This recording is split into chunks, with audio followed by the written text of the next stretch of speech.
आज हम लोग बात करेंगे पर्टिकुलर इंटीग्रल के ऊपर। उसके पहले थोड़ा सा रिवीजन ले लेते। हम लोगों ने बात किए थे, मतलब स्टार्ट किए थे higher order linear differential equation with constant coefficient.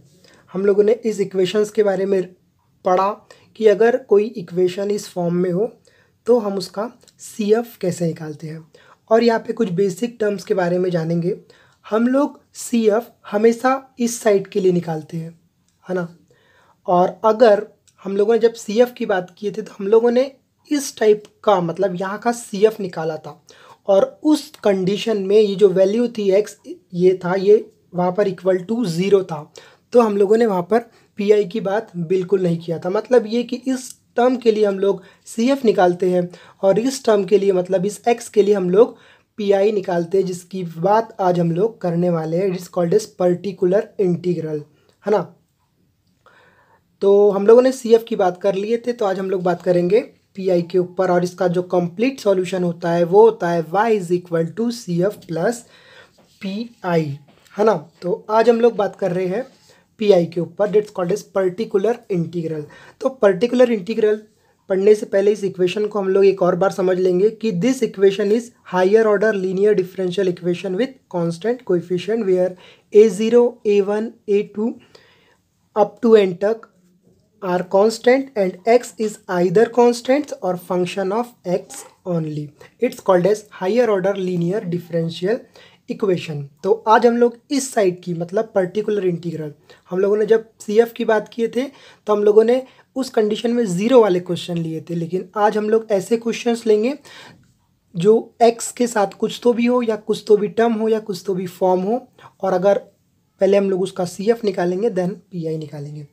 तो अगर हम लोग इस इक्वेशंस की बात करें, तो अगर हम लोग इसके सिंबॉलिक फॉर्म की बात करें तो ये हो जाएगा इसका symbolic form. The particular integral की बात कर रहे हैं, और इसका जो CF होगा, मतलब the differential equation is in symbolic form, हो जाएगा ये f of dy into x. अगर कोई इक्वेशन इस फॉर्म में रहता है तो जो उसका PI होगा वो होगा, ध्यान से देखना है हम लोग को, ये हमारे लिए हो गया इक्वेशन नंबर 1। अब हम लोग क्या करेंगे, पुट करेंगे। पुट हम लोग क्या कर रहे हैं, y is equal to 1 upon f of d, 1 upon f of D x, in equation number 1 में हम लोग इसको पुट कर रहे हैं। तो ये हो जाएगा f ऑफ d, और ये y की जगह हम लोगों ने 1 upon f of d into x is equal to x। तो जो हमारा y इज इक्वल टू हो जाएगा वो हो जाएगा 1 upon f of d x is a solution of 1, और इसी को हम लोग बोलते हैं is called as particular integral. Particular integral मतलब ये कि अगर कोई इक्वेशन इस फॉर्म में रहता है तो हम लोग उसका particular integral y is equal to f1 upon f of D into x is solution of particular integral. इसी को हम लोग क्या बोलते हैं, पर्टिकुलर इंटीग्रल। वेयर ये जो 1 अपॉन f ऑफ डी है ना दोस्त, 1 upon f of D is called inverse, is called inverse operator, inverse operator of f of D. f of D का ये इनवर्स ऑपरेटर है। तो अगर हमको कोई क्वेश्चन इस फॉर्म में दिखता है, इस फॉर्म में, तो हम लोग उसका जो PI रहेगा वो इस तरीके से निकालेंगे, है ना। हम लोग एक और फॉर्म देखते हैं अभी कि अगर कोई इक्वेशन, मतलब ये कि अगर कोई, मतलब ये हमारा केस 1 हो गया। 2 की अगर हम लोग बात करें तो अगर हमको 1 अपॉन, जैसे ये d था सिर्फ f ऑफ d, अगर d माइनस a दिखता है इंटू एक्स, तो जो उसका हम लोग पर्टिकुलर इंटीग्रेशन निकालेंगे, वो पर्टिकुलर इंटीग्रल निकालेंगे वो होगा e to the power ax integration of x e to the power ax dx। इसका अगर हम लोग प्रूफ की बात करें तो प्रूफ भी हम लोग देख लेते हैं। हमको पता होना चाहिए कि हम लोग इस साइड से इस साइड को कैसे लाएंगे। मतलब ये कि अगर हमको कोई इक्वेशन या प्रॉब्लम इस फॉर्म में दिखता है तो हम लोगों को उसको जो पर्टिकुलर इंटीग्रल होता है वो इस फॉर्मूले के जरिए सॉल्व करना होता है ना। तो अगर हम लोग इसके प्रूफ की बात करें तो ये हो जाएगा y इज इक्वल टू, मान लिए हम लोगों ने इसको d minus a into x, है ना। अब हम लोग क्या कर रहे हैं, ऑपरेटिंग बोथ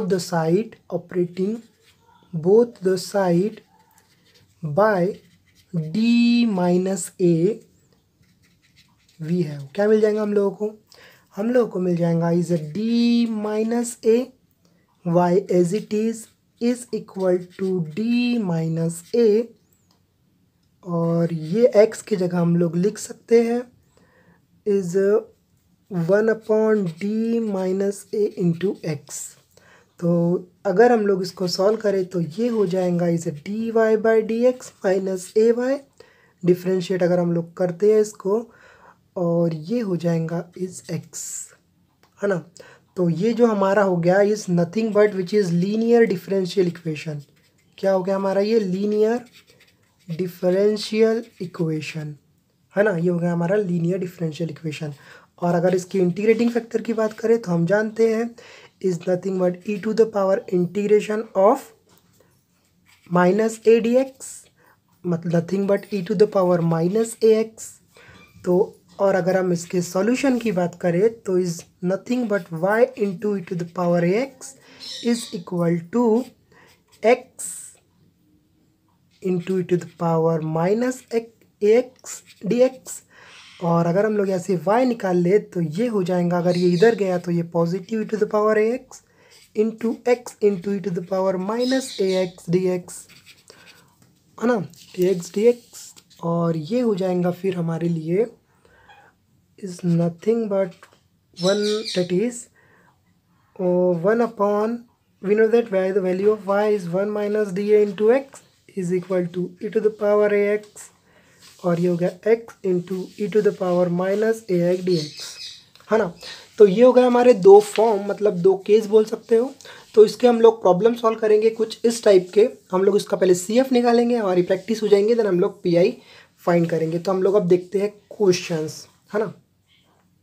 तो ये है हमारा क्वेश्चन, है ना। तो अब हम लोग इसको किस केस से सॉल्व करने वाले, तो थोड़ा केसेस के बारे में बात कर लेते हैं। अभी हम लोगों ने जैसे ये दो केस पढ़ा, तो हमारा पहला केस क्या है कि अगर जो हमारा f ऑफ d है, मतलब ये जो हमारा f ऑफ d है ये डायरेक्टली अगर d रहता है तो जो इसका PI होगा वो हो जाएगा is nothing but 1/d into Q, और जो इसको हम जो सॉल्यूशन करेंगे वो होगा q dx।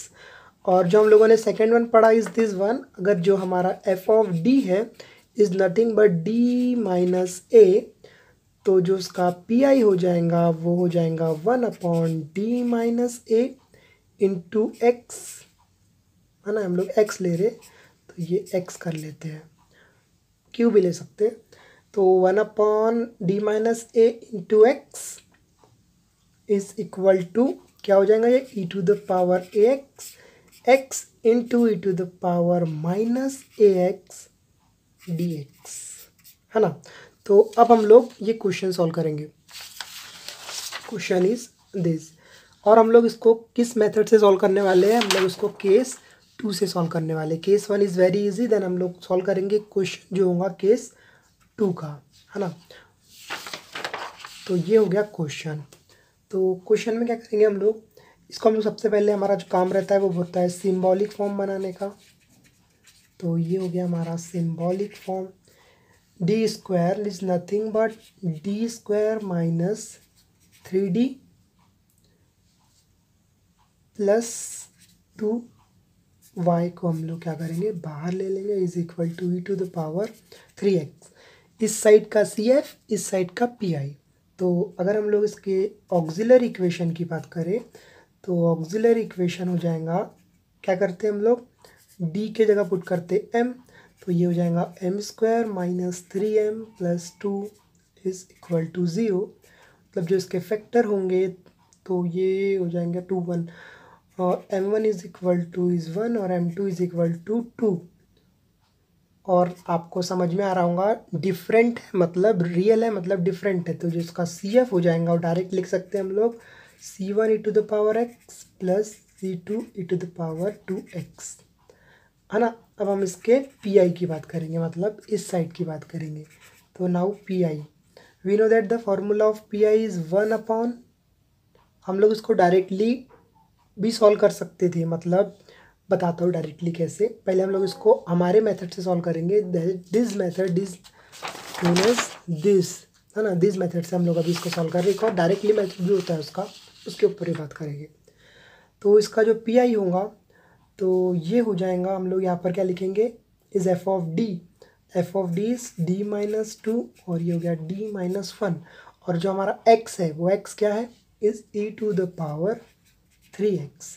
तो हम लोग क्या कर रहे हैं यहाँ पे 1/d-2 को बाहर ले लेते हैं, 1/d-1 into e to the power 3x, 1/d-2।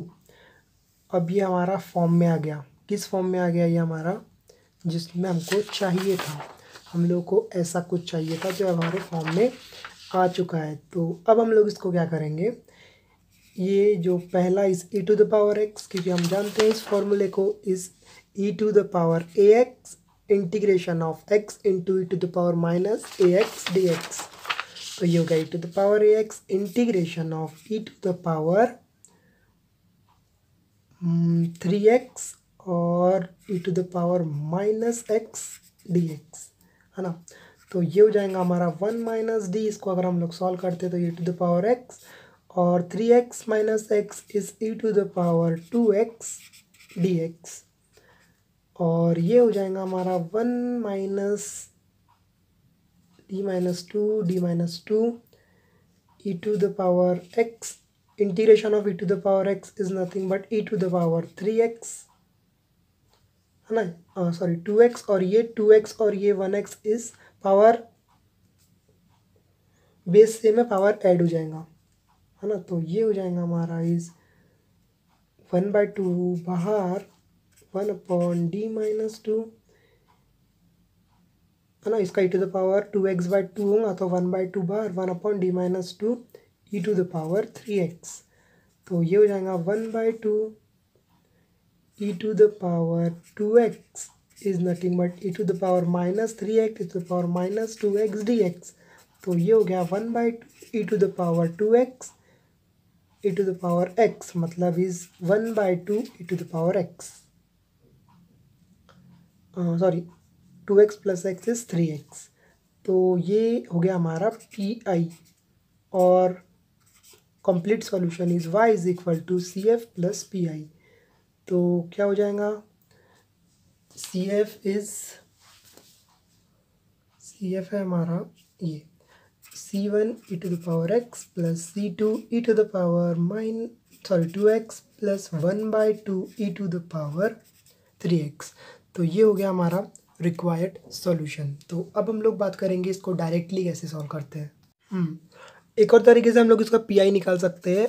तो ये हो जाएगा PI is equal to 1/f of d, क्या है, f ऑफ डी हमारा is d² minus 3d plus 2, है ना। और हम लोग, और ये हो जाएगा हमारा e to the power 3x, है ना। तो अब हम लोग इसको क्या करेंगे, d² के जगह हम लोग डायरेक्टली पुट करेंगे इस 3, क्योंकि हमारा एक रूल है, और this rule is f of d के जगह हम लोग डायरेक्ट d पुट कर रहे हैं, है ना। तो कैसा हो जाएगा ये हो जाएगा d के जगह हम लोग पुट करेंगे 3² माइनस 3 इंटू 3 प्लस 2। तो ये हो जाएगा is 3² is 9 minus 9 plus 2 e to the power 3x plus 9 minus 9 is cancel 1/2 e to the power 3x। Answer both are same, है ना। हम लोगों ने क्या किया, f ऑफ d के जगह हम लोगों ने d पुट किए, तो हमारा ये आंसर आ गया। तो बस आज के लिए इतना ही। अगली वीडियो में हम लोग बात करेंगे